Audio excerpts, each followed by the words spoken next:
La resposta és sí, perquè és una de les banderes vermelles que tenim en oftalmologia, vull dir, la pèrdua aguda de visió, hem de diagnosticar i hem de descartar que no hi hagi o un problema vascular o despenjament de retina o una inflamació important a l'ull.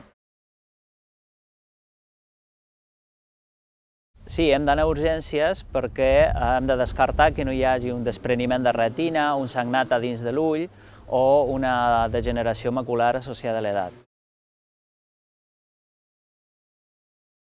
Potencialment pot ser greu, és una altra de les que jo dic banderes vermelles per anar a urgències, perquè hem de descartar una malaltia que es diu uveitis, que afecta una capa interna de l'ull que produeix aquesta sensació de molt de dolor amb la llum, ull vermell i fins i tot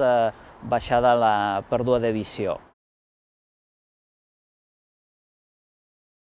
Sí, hem d'anar a urgències perquè sempre que hi hagi un traumatisme a l'ull ha de ser valorat per un oftalmòleg, principalment per descartar que no hi hagi un sagnat a dins de l'ull o que no hi hagi un cos estrany a la còrnia o per sota la parpella o fins i tot que no hi hagi un cos estrany intraocular.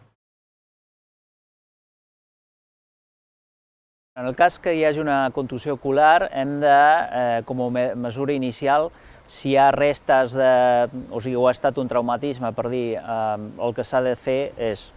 simplement rentar amb suero fisiològic, però la clau aquí és anar a urgències el més aviat possible. En el cas d'una cremada, depenent si és una cremada tèrmica, és a dir, per foc, o és una cremada química, l'habitual és, es pot rentar on sigui que estem, es pot rentar amb aigua, en agut, o fins i tot si tenim suero, i acudir a l'oftalmòleg per valorar si s'ha de fer servir algun químic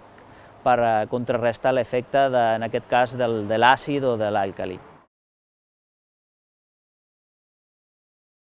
En el cas d'un cos estrany a dins de l'ull, el que recomanem és, un altre cop, es pot rentar amb suero fisiològic, però recomanem especialment no manipular la zona ocular i acudir al control amb l'oftalmòleg, que pot fer servir anestèsic i instruments especials per treure si hi ha una brossa o un cos estrany a la còrnia.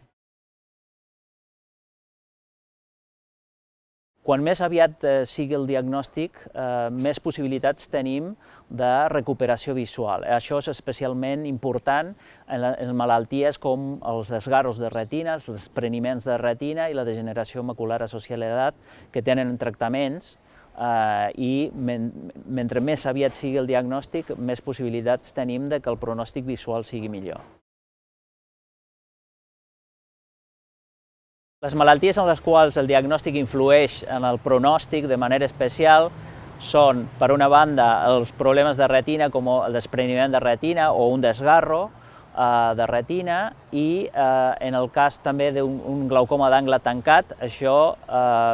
ens pot ajudar el diagnòstic precoç a resoldre el problema i també en el cas de la degeneració macular associada a l'edat.